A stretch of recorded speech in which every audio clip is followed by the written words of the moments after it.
오늘은 성경이 말씀하는 4가지 복음에 대해 함께 살펴보겠습니다. 우리가 너무 익숙하게 사용하는 복음이라는 단어 속에는 사실 서로 다른 몇 가지 복된 소식이 담겨 있습니다. 성경에는 왕국 복음, 하나님의 은혜의 복음, 영광스러운 복음, 영원한 복음이라는 표현이 등장합니다. 많은 사람들이 성경에 나오는 모든 복음을 하나로 생각하는 실수를 범하지만 성경은 이 4가지가 서로 다른 시기와 목적, 그리고 내용 안에서 구별된다는 사실을 분명히 보여줍니다. 지금부터 성경 말씀이 가르치는 4가지 복음을 하나씩 차분히 살펴보겠습니다. 첫 번째는 왕국 복음, Gospel of the Kingdom, 곧 메시아가 다윗의 보좌에 앉아 지상 왕국을 다스리신다는 복된 소식입니다. 성경은 이렇게 예언합니다. 그는 위대하게 될 것이며 가장 높으신 분의 아들이라 불릴 것이요. 또 주 하나님께서 그에게 그의 조상 다윗의 보좌를 주실 것이며 그는 야곱의 집안을 영원히 통치할 것이요. 그의 왕국은 무궁하리라고 하니라. 여기서 예언된 것은 다윗의 자손이신 예수 그리스도께서 실제로 지상의 왕국을 세우시고 야곱의 집안을 영원히 통치하실 것이라는 사실입니다. 이것이 바로 왕국 복음의 핵심입니다. 예수님은 이 왕국 복음이 온 세상에 증거된 뒤에 끝이 온다고 말씀하셨습니다. 이 왕국 복음이 모든 민족에게 증거되기 위하여 온 세상에 전파되리니 그런 후에야 끝이 오리라. 이 왕국 복음은 침례인 요한의 사역과 함께 선포되었고 예수 그리스도와 그분의 제자들에 의해서도 전파되었습니다. 그러나 왕으로 오신 예수 그리스도를 유대인들이 거절하므로 이 왕국 복음은 일단 중단되었습니다. 성경은 교회가 휴거된 이후 대환란 때에 이 왕국 복음이 다시 선포될 것이라고 말합니다. 마태복음 24장 14절의 예언이 바로 이 시기에 성취될 말씀입니다. 여기서 중요한 점은 마태복음 24장 14절에 나오는 이 왕국 복음이 지금 우리가 전 세계에 전하고 있는 구원의 복음과는 다르다는 사실입니다. 지금 전파되는 복음은 죄인을 구원하기 위한 구원의 복음이지만 왕국 복음은 왕국이 세워질 때가 임박했다는 증거와 통보의 메시지입니다. 구약의 말라기서는 이렇게 예언합니다. 보라, 내가 주의 크고 무서운 날이 오기 전에 선지자 엘리야를 너희에게 보내리니 그가 아비들의 마음을 자식들에게로, 자식들의 마음을 그들의 아비들에게로 돌이켜 내가 와서 땅을 저주로 치지 않게 하리라. 이 왕국 복음은 먼저 환란 때에 엘리야를 통해 전파될 것입니다. 그리고 다윗의 보좌에 앉으실 왕으로 오시는 예수 그리스도에 대한 소식을 전하도록 위임받게 될 다른 사람들에 의해 모든 민족에게 전파될 것입니다. 그 목적은 흩어졌던 이스라엘을 다시 약속의 땅으로 모으기 위해서입니다. 두 번째는 하나님의 은혜의 복음, The Gospel of the Grace of God입니다. 이 복음은 다마스커스 도상에서 빛 가운데 나타나신 예수 그리스도께서 사도 바울에게 직접 계시하신 복음입니다. 바울은 이렇게 고백합니다. 그러나 나의 달려갈 길을 기쁨으로 끝마치고 내가 주 예수로부터 받은 사역, 곧 하나님의 은혜의 복음을 증거하기 위해서라면 이런 일을 전혀 개의치 아니할 뿐 아니라 나의 생명을 조금도 아끼지 아니하노라. 은혜의 복음이 무엇인지 바울은 분명하게 정의합니다. 내가 받은 것을 먼저 너희에게 전하였노니 이것은 성경대로 그리스도께서 우리의 죄들을 위하여 죽으시고 장사되셨다가 성경대로 셋째 날에 다시 살아나셨다는 것이라. 곧 예수 그리스도께서 우리의 죄를 위하여 십자가에서 죽으시고 장사되셨다가 성경대로 사흘째 되는 날에 다시 살아나셨다는 복된 소식이 바로 하나님의 은혜의 복음입니다. 바울은 자신을 이렇게 소개합니다. 예수 그리스도의 종 바울은 사도로 부르심을 받아 하나님의 복음을 위하여 따로 세워졌노라. 또 이 복음의 근원이 무엇인지 성경은 이렇게 밝힙니다. 하나님께서 세상을 이처럼 사랑하사 자신의 독생자를 주셨으니 이는 그를 믿는 자마다 멸망하지 않고 영생을 얻게 하려 하심이라. 그래서 로마서 1장 1절은 이 복음을 하나님의 복음이라고 부릅니다. 이 복음이 하나님의 사랑에서 시작되었기 때문입니다. 바울은 다시 한번 자신의 사명을 이렇게 말합니다. 그러나 나의 생명도 내게 조금도 귀한 것으로 여기지 아니하노니 이는 내가 나의 달려갈 길과 주 예수께 받은 사역, 곧 하나님의 은혜의 복음을 증거하는 일을 기쁨으로 마치려 함이라. 이 복음의 능력에 대해 바울은 이렇게 선포합니다. 내가 그리스도의 복음을 부끄러워하지 아니하노니 이는 그것이 믿는 모든 사람에게 구원을 주시는 하나님의 능력이기 때문이라. 먼저는 유대인에게요, 또한 헬라인에게로다. 또 고린도 후서에서 그는 이렇게 말합니다. 우리는 너희에게 이르지 못한 것처럼 스스로를 지나치게 확장하는 것이 아니니 이는 우리가 그리스도의 복음을 가지고 너희에게까지 이르렀기 때문이라. 정리하면 이 복음의 성격은 은혜이며 주제는 예수 그리스도이고 이 복음은 믿는 모든 사람에게 구원을 주시는 하나님의 능력입니다. 에베소서는 이 복음을 또 이렇게 부릅니다. 화평의 복음의 예비로 신을 신고 죄인과 하나님 사이를 화목하게 하고 우리의 심령에 평안을 가져다주는 복음.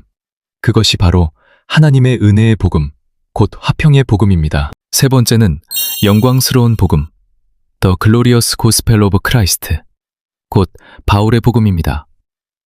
한마디로 말해 하나님의 은혜의 복음 위에 바울에게 특별히 계시된 신비들이 추가된 복음입니다. 성경에서 바울은 이 복음을 가리켜 나의 복음이라고 부릅니다. 이 표현은 로마서 2장 16절, 디모데후서 2장 8절, 로마서 16장 25절에서 찾아볼 수 있습니다. 먼저 로마서 2장은 이렇게 말합니다. 이런 일은 하나님께서 나의 복음대로 예수 그리스도를 통하여 사람들의 은밀한 것들을 심판하실 그날에 있으리라. 디모데후서에서는 이렇게 기록합니다. 내 복음대로 다윗의 씨로 나신 예수 그리스도께서 죽은 자 가운데서 살아나신 것을 기억하라. 그리고 로마서 16장 25절은 이렇게 정리합니다. 나의 복음과 예수 그리스도의 전파에 따라 너희를 능히 견고하게 하실 이에게 영광이 있을지어다. 이 복음은 세상이 시작되기 전부터 감추어졌던 비밀의 계시에 따른 것이다. 디모데전서 1장 11절은 이 복음을 이렇게 부릅니다. 이것은 복되신 하나님의 영광스러운 복음을 따라된 것이니 그 복음이 내게 맡겨졌느니라. 따라서 우리는 바울의 복음은 곧 하나님의 영광스러운 복음이라고 말할 수 있습니다. 고린도 후서 4장 3절부터 4절까지는 이 복음에 대해 중요한 사실을 알려줍니다. 그러나 우리의 복음이 가려졌다면 그것은 멸망하는 자들에게 가려진 것이라. 그들 속에서 이 세상의 신이 믿지 않는 자들의 마음을 어둡게 하여 하나님의 형상이신 그리스도의 영광스러운 복음의 빛이 그들에게 비치지 못하게 함이라. 이 세상의 신인 사탄은 바로 이 그리스도의 영광스러운 복음의 빛이 사람들에게 비치지 못하도록 믿지 않는 자들의 마음을 어둡게 만듭니다. 그러나 이 영광스러운 복음의 중심은 여전히 동일하게 예수 그리스도입니다. 내 복음대로 다윗의 씨로 나신 예수 그리스도께서 죽은 자 가운데서 살아나신 것을 기억하라. 여기서도 특별히 강조되는 것은 예수 그리스도의 죽으심, 장사, 부활입니다.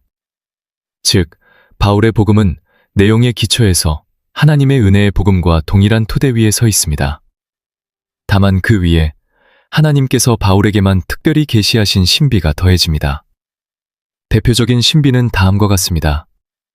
교회는 그리스도의 몸, 믿는 자들은 모두 그리스도의 몸을 이루는 지체입니다. 유대인과 이방인의 연합교회는 유대인과 이방인이 함께 이루는 하나의 몸입니다. 휴거의 계시, 하나님께서는 성도들에게 복된 소망, 곧 위대하신 하나님이신 우리 구주 예수 그리스도의 영광스러운 나타나심을 기다리게 하셨습니다. 복된 소망과 위대하신 하나님, 곧 우리 구주 예수 그리스도의 영광스러운 나타나심을 기다리게 하셨다. 예수 그리스도께서 교회를 위하여 다시 오실 때 교회는 공중으로 들려 올라가게 되는 사건을 맞이합니다. 이와 관련된 말씀은 고린도전서 15장 51절부터 58절까지와 데살로니가전서 4장에 기록되어 있습니다. 또한 바울은 마지막 심판의 기준에 대해 이렇게 말합니다. 이런 일은 하나님께서 나의 복음대로 예수 그리스도를 통하여 사람들의 은밀한 것들을 심판하실 그날에 있으리라. 곧 지금 이 교회 시대에 살고 있는 사람들은 바울이 전한 복음에 대해 어떻게 반응했는지에 따라 판단을 받게 된다는 뜻입니다. 이처럼 하나님의 은혜의 복음은 예수 그리스도의 십자가 죽으심, 장사, 부활 이후에 존재하게 되었고 그 사건으로 인해 그리스도의 몸인 교회가 존재할 수 있게 되었습니다. 반면 바울의 복음, 영광스러운 복음은 이 은혜의 복음 위에 교회가 그리스도의 몸이라는 계시, 유대인과 이방인의 연합, 휴거의 약속 등 바울에게 특별히 계시된 교회 시대의 신비들이 추가된 복음입니다. 정리하면 이렇게 표현할 수 있습니다. 은혜의 복음 위에 교회 시대의 계시들이 더해진 것이 바울의 복음인데 이것이 곧 영광스러운 복음입니다. 바울은 자신보다 먼저 그리스도 안에 있던 사람들이 있었다고 말합니다. 즉, 그리스도의 몸 자체가 바울에게서 시작된 것은 아니지만 이 신비들을 계시받아 설명하도록 특별히 맡겨진 사도가 바로 바울이었습니다. 그래서 그는 담대히 나의 복음이라고 부를 수 있었던 것입니다. 네 번째는 영원한 복음, 더 에버라스팅 고스펠입니다. 이 복음은 요한계시록에서 호리병 심판이 내려지기 직전 한 천사가 선포하는 복음으로 등장합니다. 성경에서 천사가 직접 전하는 복음은 이 영원한 복음이 유일합니다. 요한계시록 14장은 이렇게 말합니다. 또 내가 보니 다른 천사가 하늘 한가운데로 날아가는데 땅에 사는 자들과 모든 민족과 족속과 언어와 백성에게 전할 영원한 복음을 가지고 큰 음성으로 말하기를 하나님을 두려워하고 그분께 영광을 돌리라. 이는 그분의 심판의 시간이 이르렀음이라. 하늘과 땅과 바다와 물들의 샘들을 만드신 분께 경배하라 하더라. 이 복음은 왕국 복음도 아니고 은혜의 복음도 아닙니다. 그 목적은 구원이라기보다 심판을 선포하고 경고하는 것입니다. 그러나 대환란 속에서 심판의 불을 통과하고 있는 이스라엘과 그 밖의 사람들에게는 이 복음이 오히려 기쁜 소식이 될 것입니다. 왜냐하면 이 복음이 심판과 적그리스도의 멸망, 그의 추종자들의 멸망을 선포함으로써 그들의 고통이 끝나게 될 것을 알려주기 때문입니다. 이 영원한 복음은 사람들에게 구원자로서의 하나님이라기보다 창조주로서의 하나님을 두려워하고 경배하라고 명령합니다. 또한 이 복음은 에덴 이후로 족장들과 선지자들을 통해 계속 선포되어 온 메시지의 연장선에 있습니다. 영원한 복음이라는 표현은 이 복음이 모든 사람을 영원히 구원한다는 뜻이 아니라 그 내용이 시대들을 관통해 계속되어 온다는 의미에서 영원한 것입니다. 이 복음의 요점은 회개하라, 이것을 하라, 저것을 하라는 구체적인 행위 요구가 아니라 오직 하나님을 두려워하고 그분께 영광을 돌리며 그분께 경배하라는 부르심입니다. 마지막으로 성경은 이 네 가지 복음과 더불어 위조된 복음, 왜곡된 복음, 곧 다른 복음에 대해 매우 엄중히 경고합니다. 갈라디아서 1장 6절부터 12절은 이렇게 말합니다. 나는 그리스도의 은혜 안으로 너희를 부르신 분을 떠나 그토록 빨리 다른 복음으로 옮겨가는 것을 이상히 여기노라. 다른 복음은 없나니 다만 어떤 사람들이 너희를 어지럽게 하여 그리스도의 복음을 변기하려 할 뿐이라. 그러나 우리나 혹은 하늘로부터 온 천사라도 우리가 너희에게 전한 복음 외에 다른 복음을 전하면 그는 저주를 받을지어다. 우리가 전에 말한 것 같이 이제 다시 말하노니 누구든지 너희가 받은 것 외에 다른 복음을 전하면 그는 저주를 받을지어다. 이제 내가 사람들을 설득하려 하느냐? 하나님을 설득하려 하느냐? 아니면 사람들을 기쁘게 하려 하느냐? 만일 내가 아직도 사람들을 기쁘게 하였다면 그리스도의 종이 아니리라. 형제들아, 내가 너희에게 알게 하노니 내가 전한 복음은 사람에게서 난 것이 아니니라. 이는 내가 그것을 사람에게서 받은 것도 아니요 배운 것도 아니요 오직 예수 그리스도의 계시로 말미암은 것이라. 고린도후서 11장 4절도 이렇게 경고합니다. 만일 누가 와서 우리가 전파하지 아니한 다른 예수를 전파하거나 혹은 너희가 받지 아니한 다른 영을 받게 하거나 혹은 너희가 받아들이지 아니한 다른 복음을 받게 한다면 너희가 그를 잘 용납하는도다. 여기서 말하는 다른 복음은 네 가지 복음과 전혀 다른 새로운 종류의 복음이 아니라 하나님의 은혜의 복음을 왜곡하고 미혹하는 가르침 전체를 가리킵니다. 그 대표적인 모습 중 하나는 구원을 받기 위해서는 믿음만으로는 부족하고 반드시 선한 행위가 더해져야 한다는 주장입니다. 골로새서 2장 18절부터 23절까지는 이렇게 말합니다. 아무도 너희로 겸손과 천사 숭배를 기뻐하는 가운데서 너희 상을 빼앗지 못하게 하라. 그는 자기가 보지 못한 것들 속으로 침입하여 그의 육신적인 생각으로 헛되이 교만해지고 머리를 붙들지 아니하는도다. 그로 말미암아 온 몸이 마디들과 띠들로 공급을 받고 함께 결합되어 하나님께로부터 자라나느니라. 그러므로 너희가 그리스도와 함께 세상의 초등 원리들에 대하여 죽었거든 어찌하여 세상에 사는 것처럼 규례들에 복종하느냐. 곧 붙잡지도 말고 맛보지도 말고 만지지도 말라 하는 것들이니 이 모든 것은 쓰는 대로 소멸될 것들이며 사람들의 명령들과 교리들을 따른 것이니라. 이것들은 자의적인 숭배와 겸손과 몸을 괴롭게 하는 데 있어 지혜 있는 것처럼 보이나 육체를 만족시키는 데는 아무 가치가 없느니라. 히브리서 6장 1절은 이렇게 권면합니다. 그러므로 우리가 그리스도의 교리의 첫 기초들을 버리고 온전함을 향해 나아가자. 죽은 행실로부터의 회개와 하나님께 대한 믿음의 기초를 다시 놓지 말고. 또 히브리서 9장 14절은 이렇게 말합니다. 하물며 영원하신 성령을 통하여 흠없이 하나님께 자신을 드린 그리스도의 피가 어찌 너희 양심을 죽은 행실들로부터 깨끗하게 하여 살아계신 하나님을 섬기게 하지 못하겠느냐. 사도 바울은 다른 복음을 전하는 자들에 대해 다시 한번 단호하게 선언합니다. 그러나 우리나 혹은 하늘로부터 온 천사라도 우리가 너희에게 전한 복음 외에 다른 복음을 전하면 그는 저주를 받을지어다. 우리가 전에 말한 것 같이 내가 이제 다시 말하노니 누구든지 너희가 받은 것 외에 다른 복음을 전하면 그는 저주를 받을지어다.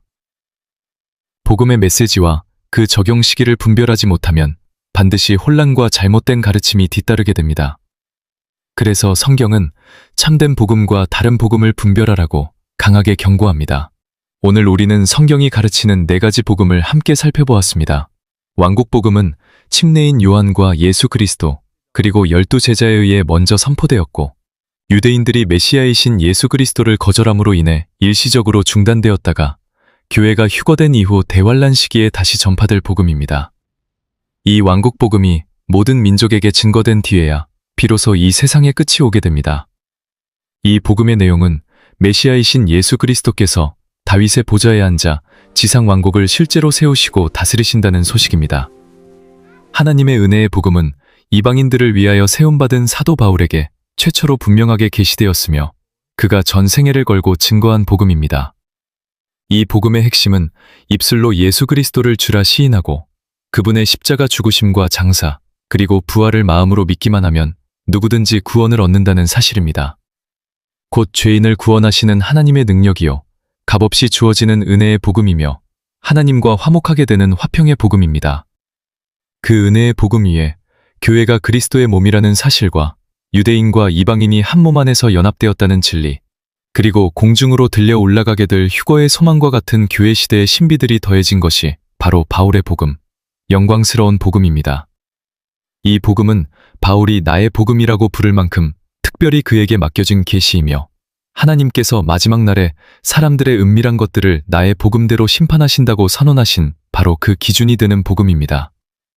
영원한 복음은 요한계시록에서 호리병 심판 직전에 한 천사가 직접 선포하는 성경 유일의 천사 선포 복음입니다.